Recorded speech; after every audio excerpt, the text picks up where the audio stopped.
After another insightful second panel, we are thrilled to bring you our third exceptional group of experts for our discussion. The session promises to be having a topic on momentum approach, advantages and pitfalls. With this, let's meet our next set of panelists. First one we have is Mr. Umeshkumar Mehta. He is the CIO of Samco Mutual Fund. He has over 25 years of experience in Indian capital markets. His role involves overseeing investment strategies and managing assets across diverse portfolios. He has profound knowledge of financial markets, believes deeply in data-driven approach to investments and draws lessons from financial market histories. He used to lead the Samco Group's research team for a long time and has been associated with the group for the last 15 years. He is an CA and MBA by qualification. Next up we have is Karthik Kumar. Karthik Kumar is a quant fund manager at Axis AMC, where he is responsible for developing and managing quantitative strategies. He is currently managing Axis Quant Fund, Axis Momentum Fund, and all passive strategies. He has extensive experience in building and managing strategies for India and the Asia-Pacific region. Prior to joining Axis AMC, he has based out of Hong Kong working as a portfolio manager at Silvertree and Asia Investments managing long-only and short-only funds. He started his career with Asia Investments in 2008. Next up we have is Balakrishnan Ilango. He is currently the head of innovation and analytics for the Asia-Pacific region at LSEG. Bala is a dynamic leader and expert in financial technology, specializing in AI-driven analytics at LSEG. With extensive experience in quantitative investments, portfolio analytics, risk management, and the application to AI to finance, Bala has been instrumental in developing and implementing cutting-edge solutions that transform complex data into actionable insights. Currently, Bala is leading innovative projects that integrate alternative data sources and advanced AI techniques to empower clients with data-driven decision-making capabilities. In addition to professional accomplishments, Bala is pursuing a PhD with focus on the enhanced momentum investment strategies in the Asia-Pacific markets, further deepening his expertise in this field. Welcome. Next up, we have our fourth panelist, Ashutosh Singh. He is a CA and MBA, over 20 years of experience in the BFSI sector, covering diverse areas such as mutual funds, equity broking, and banking. He is an accomplished business leader and has led various responsibilities over the years, including leading sales, business, product, and marketing in both the physical and digital domains. Currently, he is the MD and CEO of Asia Index Private Fund, a BSC Group company which is one of the leading index providers in India. Welcome. And to steer this conversation, we are delighted to have the moderator, Vanshika Kumar. She is the Market and Product Specialist, South Asia at Bloomberg. Vanshika has over 18 years of experience spanning product development, institutional equity sales, and products in the South Asia region. She joined Bloomberg in 2014 as part of the sales team, managing buy-side clients in India. Prior to that, she worked at Citigroup, managing institutional clients across APAC, focusing on aspects such as idea generation, security analysis, capital markets, and corporate access. In her current role, she is building the buy-side community via product enhancement and sales strategies to create synergies across the Bloomberg solution suite. She works with clients and internal stakeholders across business verticals to analyze the regulatory backdrop, market trends, and challenges of the industry to identify growth opportunities, for example, sustainable finance, quantitative investing with a focus on investment management, research, portfolio performance, and risk analysis. Welcome. With this, I hand over the discussion to all the panelists and the moderator. Thank you so much for that very kind introduction. Good afternoon, everyone. I'm sure everyone's looking at the clock, but I promise you the topic is as interesting as it seems. I've been listening to the last couple of discussions, and we've had some, I think the first one was the best debate, which is still the fundamental versus quantamental. The fact that it still exists means, even though we're all discussing AI and ML, it's a little away from the industry in terms of changing anyone's job definitions right now. But an interesting fact that came up from the first one in terms of statistics that Udit had brought up, right? 1.5% of assets are under management in India, right, when you think of quantitative. And this is versus the 35% that we have in the US. Now, if we have to bring that back, I think we are the first panel we're going to be discussing a single factor investment process. So we'll get into the fun stuff pretty fast. From my perspective, engineer, so to me, momentum has always meant mass into velocity, right? That's what momentum has always meant.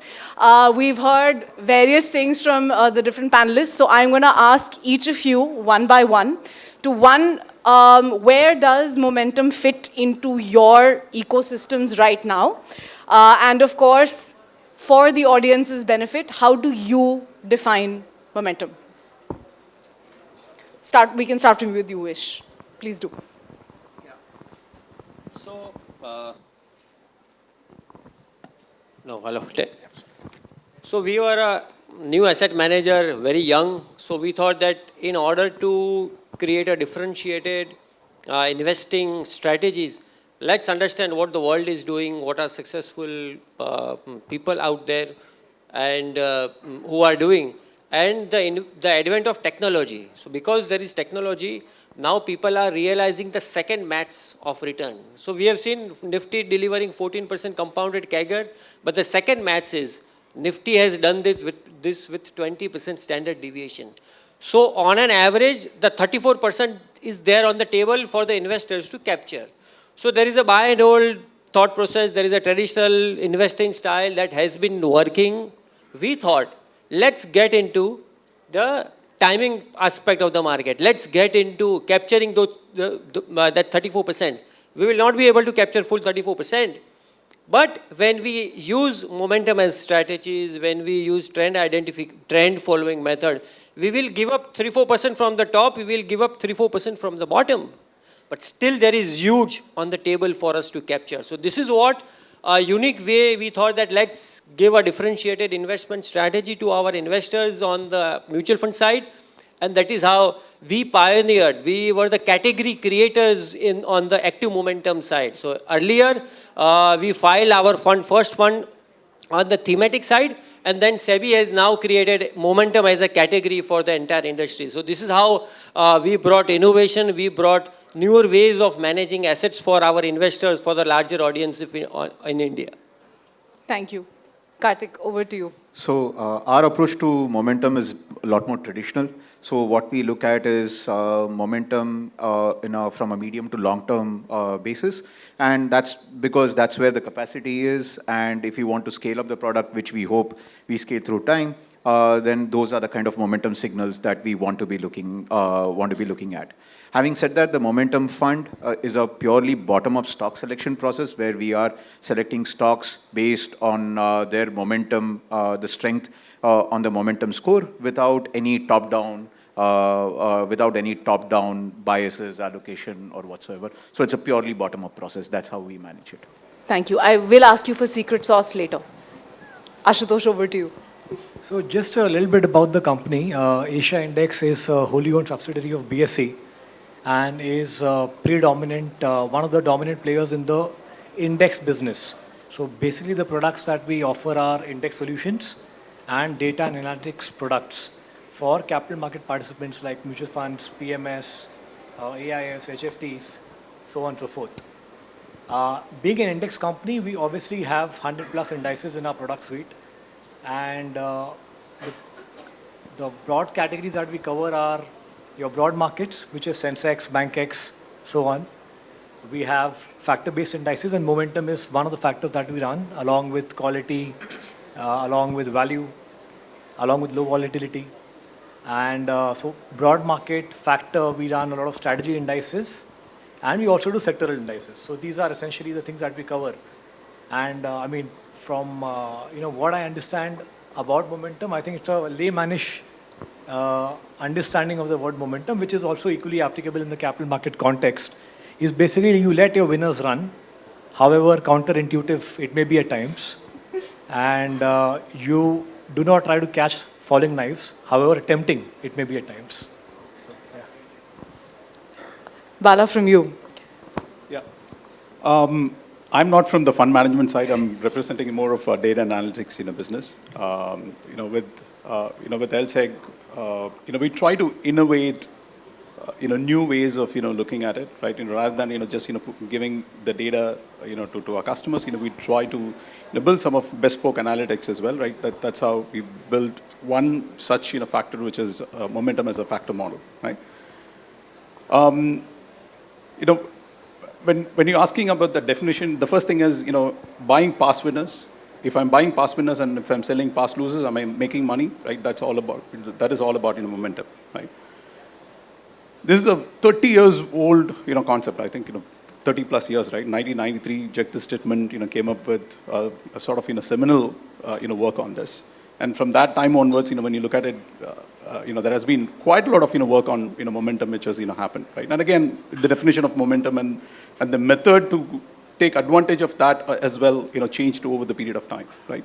The way we look at it is, like, we look at the, the midterm and the long term and the midterm, components, which is, T minus 2 months. 1 month always a reversal happens, so you need to always, leave 1 month. And going backwards, say, for example, minus 2 months to, minus 6 months, taking that, 5 month of, return. Plus, if you go back T plus 6 to 12 months, that is what we define it as an intermediate sort of momentum. There are some facts I can sort of share it. Instead of just looking at just last 6 months, if you overlay the intermediate sort of signals. Say, for example, if the intermediate momentum, if it is positive, right, the momentum, if you're looking at the last 6 months, works to be positive, right? At the same time, volatility scaling with volatility is very, very important factor. That's another thing which we try to do it. And especially for India, when you look at it, 1/3 of momentum is coming from industry momentum, right? So if you just aggregate in terms of industries and run the same method to look at which industry is going to sort of run up, right? You can always make your portfolios with the industry which is with high momentum, that tends to significantly sort of outperform, right? But at the same time, momentum doesn't stop with just price momentum. There is something called earnings momentum as well. Probably we can just talk about it later. Thank you. As we can see, there's already quite a few different definitions we look at when we think of momentum. And maybe it's good that everyone associates momentum with a slightly shorter term definition generally, whereas what you can see is when you're actually looking at it from an investment standpoint, people are actually talking about medium to long term. So there is a thesis that runs behind it. It's not just about chasing the price, which is generally the misconception. Whenever I meet clients who are trying to build strategies, I'll be quite honest, I've never seen someone ask me about how do I look at intraday and one-day returns within creating a factor. It has always been about medium to long. So it's good that that misconception, I mean, I'm sure everyone in this room is very clear with it, but it's something I guess we do have to talk to a lot about the retail investors and the other investors who are putting money in these products as well. But one interesting thing I was doing is a little bit of homework for this.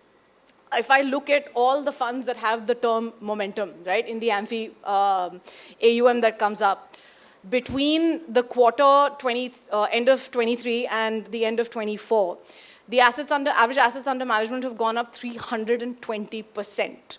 Now, this is the Nifty Momentum Index and the other funds that have the nomenclature of momentum in them. So this question is for you, Umesh and Karthik. Now, we know that these strategies have gained enough interest and strength. 320% is not a small number, even if it comes off a small base. So now when it comes to SEBI, right, and the fact that they've actually created a different category when you look at it, right, for these strategies. Now, what are the key points that someone should focus on from a regulatory standpoint as well, and the managers? Why is it such a big focus now as momentum? Yeah, thanks. So the definition of passive, there are so many funds out there in passive. For them, the definition is 6 months, 1 year, the bucket that the bucket that they are looking into. 6 months, 1 year, the average return which has adjusted for volatility, and you do and the top 20 or 25, whatever name, 15 or 30, these are momentum stocks. So this is what the passive as a definition does. So as active fund manager, we not only look at that, but the secret sauce is to identify that sustainable momentum, number one. Number two, passive does rebalancing after 6 months. And therefore, as active asset managers, we will do rebalance as and when required. Third, passive does not do hedging. When markets are down, obviously momentum as a factor will have a larger fall because you have already, you are buying stocks that have huge run up in the price, and therefore when the price is correct, mean reverting will happen, the prices will fall. Active fund managers will hedge the portfolio, and that is how the drawdown protection will happen. So therefore, given that momentum is a 200, there are a lot of research papers out there, and Bala sir has also shared, there are 200 years of research out there available that momentum is a consistent alpha generating strategy across asset classes, number one. If that is the case, today passive has already done its part, and today active fund managers will probably do better because there are certain disadvantages that passive can't do, which we as active fund manager, we will be able to do. And I think as SEBI has also realized this and has opened up this category. So I think the secret sauce is identifying what other factors to get into while managing momentum fund, right? So what are fundamental factors that can be incorporated? What is the time period? How much volatility, volumes you can incorporate in order to identify sustainable momentum. So a whole lot of factors that fund managers can have on the active side. I think it is great that SEBI has actually opened up the category for momentum because not just with momentum, but even with other styles. We talk about momentum, valuation, quality. All of these styles, yes, even if you take a passive approach versus an active approach, and he's highlighted the difference, but the fact is even within active approach, you can use the same signal, but there is a lot more details around portfolio construction, and people may have, different houses may have different views or different approaches to portfolio construction, and that is what actually differentiates one fund from the other. We can all talk about 6 month versus 12 month and 3 month versus 6 month, but I think a larger part that gets less discussed is also portfolio construction, which is kind of a key thing into it. But I think it is great that we've started with momentum, but I hope that we can kind of broaden that mandate to other styles as well, so that there is a healthy array of options within passive and active for these different styles as well. Thank you. So that's one thing that I think actually goes very well into the next question that I wanted to ask the group. Now, it's active, it's passive, but momentum, and generally, I do this whenever we're discussing this with a client, that India is always considered a momentum market. Every time we talk about it, everyone's like, yeah, India and momentum. No matter what factors you backtest, right at the top is always momentum whenever you think about it in terms of return. But you've all defined momentum in your own specific ways. So if I had to ask you an instance of, obviously, there is good, yay, brilliant return, etc., but there is always a bad to it as well. So Ashutosh, I'll bring this up with you first. So what has been your experience with momentum as an investment factor? Because you're in a business where you see it first. Because if someone's looking at momentum, they're going to come to you first in terms of setting something up. Your experience with momentum as a factor, good, bad. Both instances matter because I think we're not all looking just for the good, but a little bit of what we need to keep in mind of as well. So I think it's important as an index provider. I preface my response to the disclaimer. Nothing I speak next about momentum is an advocacy for the factor. But what I'll do is I'll share my experiences, my observations, and some correlations that we've seen over the last 20 years, how the factor has done vis-a-vis the other factors that we run indices on. So in the last 20 years, we've seen momentum factor beat all the other factors 6 times, which is the highest. Then quality comes last at about 3 times, beating all the other factors. And in the last 20 years, when we compare momentum, so we run the momentum strategy on the large mid-cap universe. Momentum has beaten the benchmark or has beaten the parent universe 15 out of 20 years, right? And some of these things, when we actually dig a little deeper, what we find is, if you believe India is let's say a continuation trend market versus a mean reverting market, is in a structural bull run, then chances are that momentum will do well. And I'll illustrate my point by giving you those years where momentum actually underperformed. underperformance may be because of the lag. Because obviously as an index provider, we do the index construction twice a year. So because of the lag, there could be some underperformance that creeps in. So this is from observation, whenever we've seen sudden falls in the market and sharp recoveries after that, so it tends to underperform. So basically the year 2008, 2009, 2 years in a row it underperformed the benchmark because those were the years that were marked with sudden falls followed by sharp recoveries. In 2014, again, the year preceding that was a very flattish year, and then post-elections, post-Modi coming to power, we had a run-up, and that's where momentum underperformed again. In 2018, we had the NPA crisis, and then obviously you had sudden turn of events, market decline, momentum underperformed. In 2020, again, pre-COVID, post-COVID recovery, momentum underperformed. So these are the 5 instances momentum has underperformed the benchmark. But if you believe that India is in a continuation trend market over the next 15, 20 years, then this is a strategy definitely worth considering because, the results bear out. In the last 20 years, momentum has delivered the best returns on a rolling return basis, on a calendar year return basis versus all the other factors. Quality comes in close second.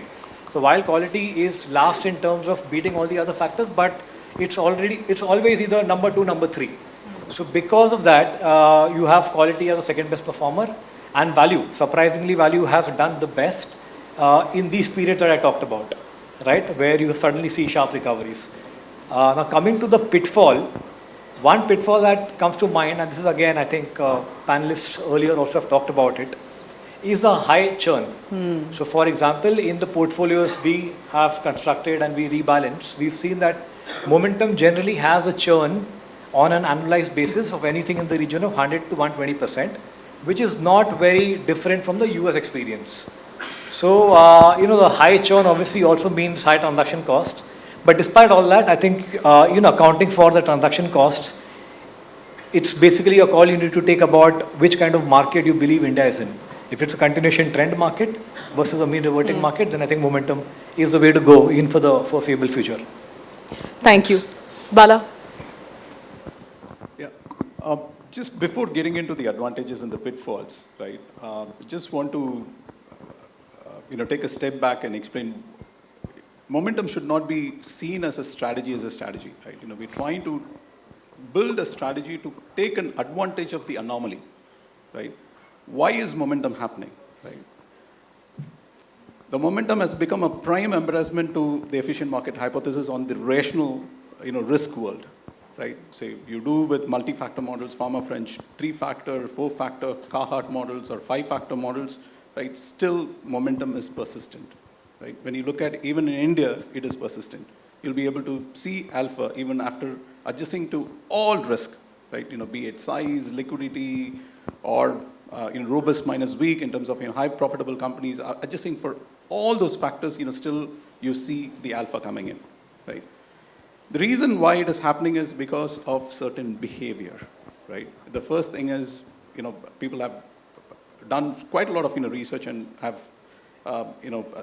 documented saying that people react to information slowly, right?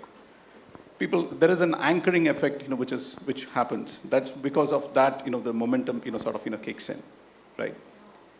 So with this, you need to look at as an anomaly, and how do you take care of that anomaly is, very important, factor, right? Again, not all markets are momentum driven, right? Again, when you step back and see why that momentum is happening, in all those countries where institutions play a predominant role, we could see the momentum, kicking in, right? So when you look at India, it's a completely momentum market. But when you're looking at China and APAC, it's completely opposite, right? It's all driven by the traders, meaning the individual people, right? So because of that, you always, tend to see reversal, right? This is another thing in which I want to do is just bring it up here, right? Just before coming here, I just ran the back test across all, key factors which people generally look at it. If it is value, intrinsic value, the relative value, right? So momentum again, earnings momentum, you have, price momentum. Ashutosh talked about, quality. Yes, we brought in, quality as well, here. And then last 3 is, slightly different thing. Say, for example, if I'm if I know, Karthik is a smart, asset manager, if I want to take an advantage of, how Karthik is, doing it, what stock is he picking up, if I try to reverse engineer that and combine that with the factors is what, we built it, I put it as a smart holdings, right? And then value, momentum, and combined is, the combination of it, right? If you look at it, momentum, price momentum has delivered the highest return with the highest, sort of, sharp when you look at the univariate, any univariate, strategies, right? Again, as I said, you need the way you define or calculate, momentum as a strategy is very, very important. Say for example, scaling with the volatility, makes a, big sort of, difference, right? That is something I would sort of always, emphasize on. At the same time, taking care of that, industry momentum also has yielded a better, sort of, return in India, right? Given the risk-adjusted return basis overall, right, it poses a huge advantage, for the investors like us to take advantage on, right? Of course, in terms of, pitfalls, right, two major pitfalls, one, definitely the churn is quite high, right? You need to, take care of the turnover cost, there. The second thing is, if you just, look at momentum as a single factor, right, even if I keep outside, even if I keep the volatility outside and stuff like that, right, there is a challenge to momentum. Momentum can crash, right? That's a pitfall you need to, really, really take care of in terms of adding more, factors so that you get robust risk-adjusted returns. Thank you. Now, the both of you, your point of view is important because, like he's very clearly brought out, you've got earnings, you've got price. There's different ways that we have defined that momentum can be defined. Good and bad. Any anecdotes that you can share? What has worked? What at certain times may not have? I think as both of them pointed out, momentum does extremely well across cycles, across asset classes, and it's been true, and especially where global markets, where there is data, we know for a fact that it works pretty well across long periods of time. So I think there are no questions around whether momentum works.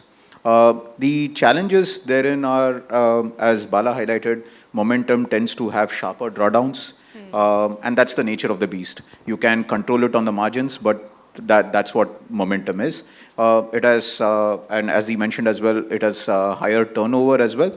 Higher churn as well. So, but I don't necessarily see it as a disadvantage. That just comes with the territory. So if you're trying to structure a investment approach around momentum, then you have to be aware of the fact that your trading costs, both as in implicit costs as well, all put together can be higher than other strategies. So to that extent, as long as you incorporate it in your process, I think you are set. But those are the main kind of disadvantages.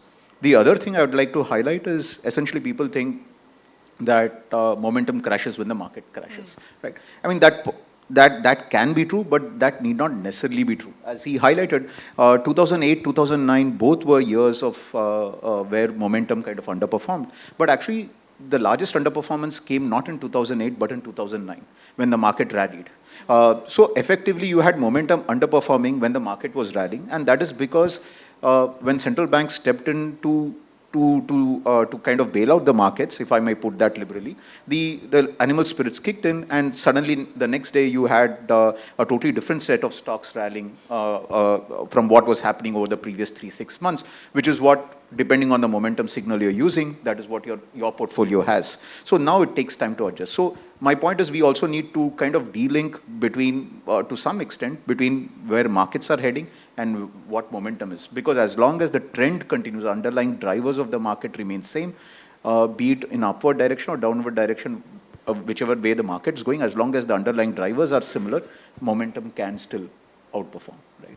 Thanks. So, Ashley, Umesh, if you could also add a little color around how portfolio construction is a little bit more difficult using this factor and things that people should keep in mind. Yeah. So, momentum crash, when markets fall, momentum crashes, so all those things, the risk aspect. But why this is coming is because the definition of momentum that the current investor is listening at on television, अरे आज ये stock में momentum आया, कोई ये नहीं बोलते अरे स्टॉक में आज वैल्यू आया, ये स्टॉक में ग्रोथ आया, ये स्टॉक में क्वालिटी आया.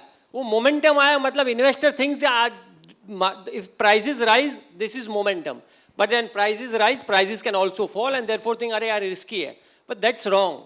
Momentum, if we can ride momentum on the upside, the asset manager can also ride momentum on the downside. Obviously, they will hedge, they will short, they will get out if the momentum is falling. So, one way to look at momentum is, I think momentum is a great strategy because it comes from two human emotions which hasn't changed and will never change. What are those two human emotions? Number one, we are loss aversion. अरे यार भाव इतना बढ़ गया अब मैं लूंगा तो market prices can fall, let me wait. That is why momentum keeps on happening. People are not able to buy and momentum stocks move higher, and therefore in general investors will not be able to buy those stocks. Second is the anchoring bias. अरे यार कल तो stock आज stock 5% बढ़ गया, कल इतना नीचे था. So people have recency bias, right? Anchoring bias. अरे यार price have run up so faster compared to the market, so let me wait. Because of this anchoring bias and loss aversion, in general, people will not be able to do momentum as a strategy, and that is why since last 60 years in India, momentum as a strategy, we asset manager could not think it. Why? Because we are also emotions, we are also human beings. But when technology came in, and when technology is there, we are able to, put in our emotions aside, work with precision and work with proper guided systems, and once we have created. So that is how I think momentum is a great way. Number one, on the downside also we can hedge. So in almost all our funds where we have momentum as a flavor, we are out of market. And not now, since last 3-4 weeks, because markets are not showing momentum. So this is how momentum, number one, can play on both, on the upside, and the truer asset guys who will also identify if market is not in momentum, you get out. Third, whichever stocks move up, whether it is growth, whether it is value, whether it is quality, it is actually agnostic. Arey, kya farak padta hai? Wherever there is momentum, it will get into. If value stocks will move, probably they will identify a little late, but that's it. They will be able to identify. If growth is moving, they will get into growth. So this is how I think momentum as a strategy is great. It's all-weather strategy. It can go long, it can go short. It can move around in any factor. Thank you. So I heard the room come up with the words fear and greed. So I'm assuming everyone pretty much concurs with the fact that yes, it is obviously emotionally driven a little bit as well. But as the, how do I say it? It's wrong. I keep using the word price myself, but where momentum moves is probably where investment will move accordingly. And I'm going to have to start using the other terms in the table as well across earnings. But I'm also going to, all of you have talked a lot about the impact that crashes would also have, which was one of the things I thought we should discuss. But I'm also quite sure there are enough people staring at me saying we have to go for lunch. So I'm going to keep that short. But one thing that if I had to ask you, and this is something that we should clarify as a group, momentum crashes, you've all mentioned it in some form or format, underperformance, etc. If you could share just one instance each on how this has actually impacted your research, any products you have, and also the way you've gone about your investment. The crashes that we have seen, you've mentioned the years already, Ashutosh. If there's examples that come to mind for each of you in terms of how it's impacted you and your products. And I know the previous panel we were discussing long-short strategies as well, right? So that is obviously an automatic result to it as well. But one line if I had to get from all of you in terms of how it's impacted you. The word in crashes everyone's mentioned, one line each. Okay. I just want to give a small story to this, right? There is a concept of frog in the pan. I think a lot of you guys might have heard about it, or if not, I can share that, right? Its momentum is like that, right? Say for example, if there is a boiling pot, boiling pot of water, right? If you just throw the frog will jump out, right? If I keep the frog in the with the cold water, and if I start slowly heating, right?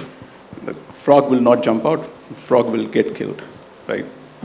So momentum crashes it works very well with the same analogy here, right? Meaning people underreact to certain information. If I keep underreacting to those information, and if I keep doing that, right, I'll end up, getting there, right? So that's where, right, there are quite a few, different, strategies. Always, people, commingle that, with it.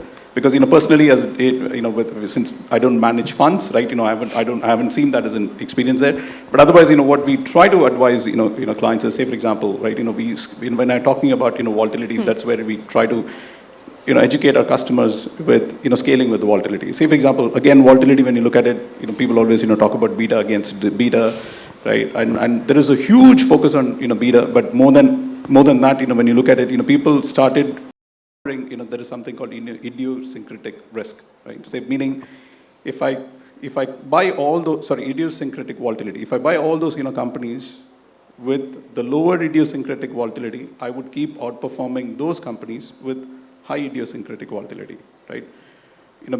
Again, simple regression, you're looking at, the coefficient of the market, which is what, beta you're looking at. What I'm looking at is the volatility of the error term, right? Which is what, statistically, which I'm trying to look at it in terms of modeling it, right? But again, there are a whole host of, again, behavioral explanations towards that in terms of, performance. The moment, when I try to incorporate that, right? So you can always, keep performing, better with, momentum as a strategy. Ashutosh, one line from you on this, how this has impacted your products. So honestly, as an index provider, all you're doing is going with a codified set of rules, and you're doing the rebalance every 6 months. And like most of the people have already said, that momentum strategy is run purely on price movement. So that's what we do, and we do it twice a year. We obviously arrive at first the risk-adjusted momentum scores for basis the last 12 months price return, and then we Vinserize it to the Z score for the ones who are interested. And then that is basically to adjust for the outliers. And then we also look at the stocks weightage in the overall market, in the universe. So basically it's a product of the Vincerized Z score and this one, and the free float market cap. And that's how we give the weightages. So honestly, the short answer to your question is, as an index provider, since we're just working with a set of very well-defined rules, the momentum crashes, so to speak, really doesn't affect the index provider as much as it would to the subscribers of the index, that is the AMCs and their end customers. So that's the short answer. Thank you. To the gentlemen now who use those indices. Yeah. So in our case, these momentum crashes, or generally the way momentum behaves during good and bad periods, influences our research through in terms of how we build the portfolio, in terms of position sizing, in terms of rebalancing frequency, in terms of looking at the total risk of the portfolio, as he mentioned, what percentage comes from idiosyncratic risk. And also, because momentum is a slightly higher churn strategy as well, what we need to be cognizant about is especially the sizing and the liquidity.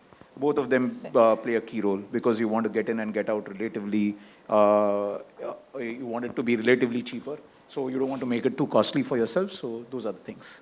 Okay. And Umesh, your point of view. So we have stress tested since last 1.5 odd years, the momentum strategy. And the testing period came when this government got less than expected vote. That day there was huge volatility. And we also did not know that actually what will happen. And therefore our systems had signaled hedging, and we hedged a good part of our portfolio. And then a day later or 2 days later, when again things were a little better, we again got in. So I think the beauty why passive does consistently well is because passive has fixed rules. So similarly, we as asset managers, we are also very fixated. We have created our rules and we will go out and execute it. Although we are active fund managers, and this is why in spite of that, those flash crash on that particular day, or for that matter, we recovered well. And I think this is how active fund managers will eventually, people will realize that both, I think passive is also great, but we active fund managers also, if we follow that rule and with that discipline, can do equally or better than passive. Thank you. Thank you. Now, I've already been given 2 signals that we're almost overrunning on time. So I'm going to ask, again, now this time actually seriously one line, all of you. Otherwise, I'm going to get shot from one side of the room. But I'm going to take a step back. We've talked only about momentum. We are forgetting value, quality, growth. There are all of these. They interact differently. And this is something we were discussing when we were talking about the event as well, that they all interact in different manners. They all have their roles to play. I know these are all momentum-driven strategies, but we're also defining momentum separately. So how does one look at them, right? And again, I'm restricting literally 30 seconds each. How does one look at them, interacting? Should we, good, bad, ugly? One thing that comes to mind when you think of all of these factors interacting. Yeah. So quality, growth, etc. are the factors that we look at the company, which is delivered by the company itself. And momentum is what we look at the secondary market. So we use a mix of both. We also look at the quality, the fundamentals or the quality, growth, etc.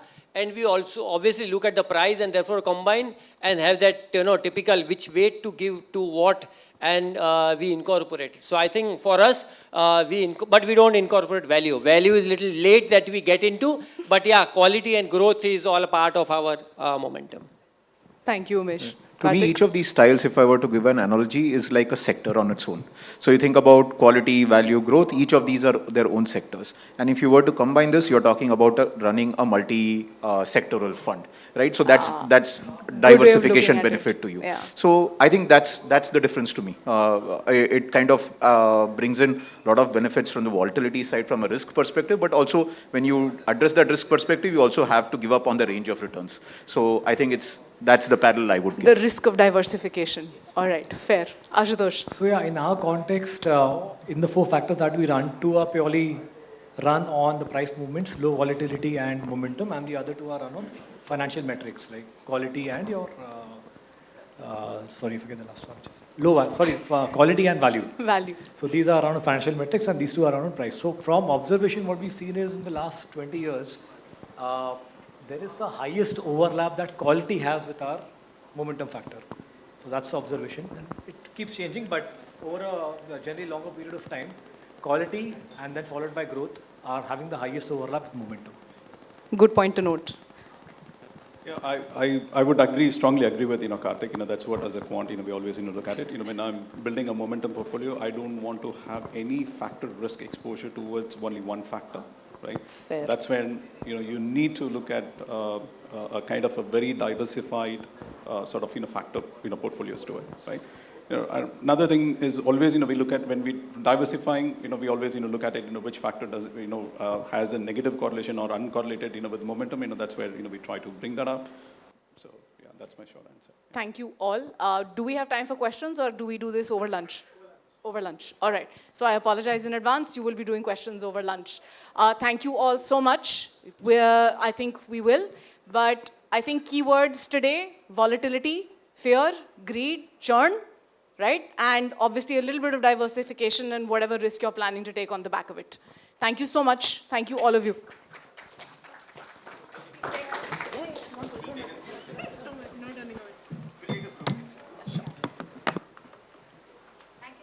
For the third round, it was great to hear from all of you in terms of the insights.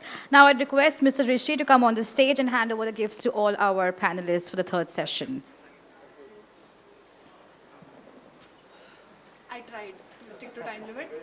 I apologize for the 2 questions we missed. Thank you.